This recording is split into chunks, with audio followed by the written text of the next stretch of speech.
In this question, unique paths 2, we have a grid, and the grid has an obstacle and the grid has spaces.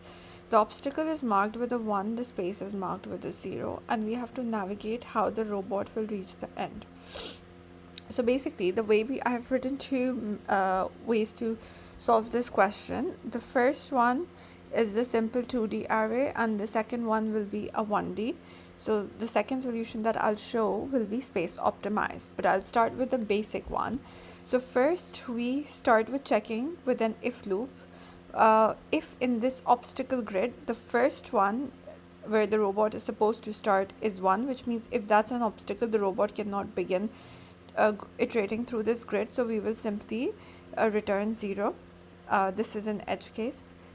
If not, then our solution starts. M and N is basically row and column. If you remember, in unique paths, in the function we were given M and N already. In this we are not, so we will take out the M and N, so the row and column, so length of the obstacle and then the column index. Then we will create a 2D DP array, so DP times of column and then for how many rows we wanted. This will create independent rows in this DP array.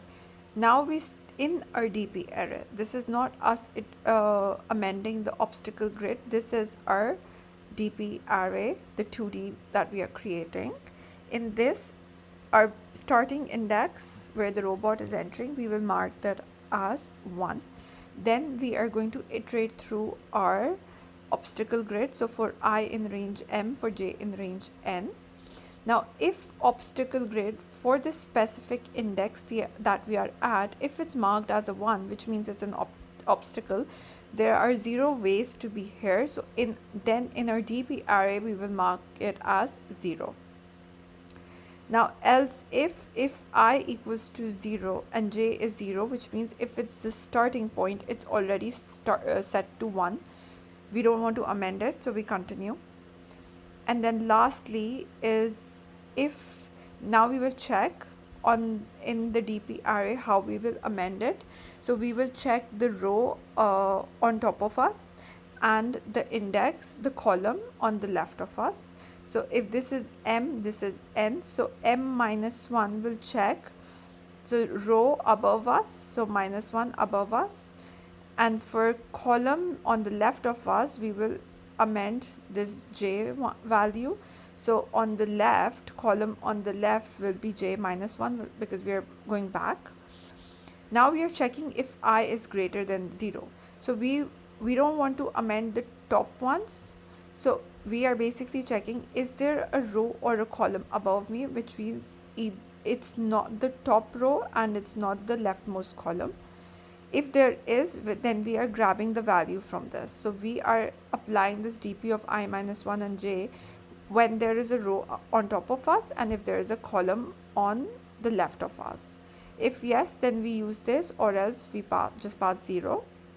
Then we add the top value and the left value, and we add it to our 2D DP array that we are creating, and at the end we are going to return M minus 1, N minus 1, which will be the last index in our 2D DP array because we are filling it from left to right. So this will record our final answer. We will just return that. Now this is our 2D grid answer. Now over here is the space optimized version, very similar to unique paths 1, problem number 62 that I explained. In this, we are not going to create a full 2D DP array. Instead, we're just going to create a 1D array called DP. So it's literally a simple list. The reason why we are doing this is that if we observe, we can keep track of just one array at one point. We don't need to keep track of the whole grid, because when we are computing a value, we are only looking at the top value and the left index. So the top one and the left one, we are not looking at the whole grid to compute the next answer. So if our obstacle is, if the same thing that we do, we check with an if statement. If where the robot is starting, if it's an obstacle, we just get out of the function and we return 0. M and N, we get the row and the column, and then we create a DP array so of 0. Then we mark the start to be a 1, that's where we start. Now we are iterating for I in range M, for J in range N, very similar to what we did earlier. Now we check if the obstacle grid has an obstacle, which means if it's marked as 1, in that case, in our DP, the 1D DP array that we are going to create, we will mark it as 0. If not, and if is J is greater than 0, which means if it's not the first column, in that case, we will say dp of j equals dp of j minus 1. So now what this is doing is that we are basically saying this is dp of j and dp of j minus 1. So this dp of j minus 1 is the cell to the left. So j minus 1 will be this one where my cursor is right now, cell to the left, and dp of j is the cell above us. And now how come is it above us? Because if we think about what I just said, we are reusing 1D array.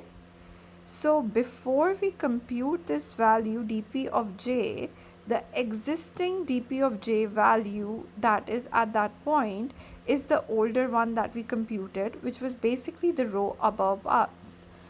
So this is saying that we are adding the value of dp of j, which is the row above us, and dp of j minus 1, which is the row on the left of us, and at the end we just return the last value of this array, so over here. And yeah, this will give us the correct answer.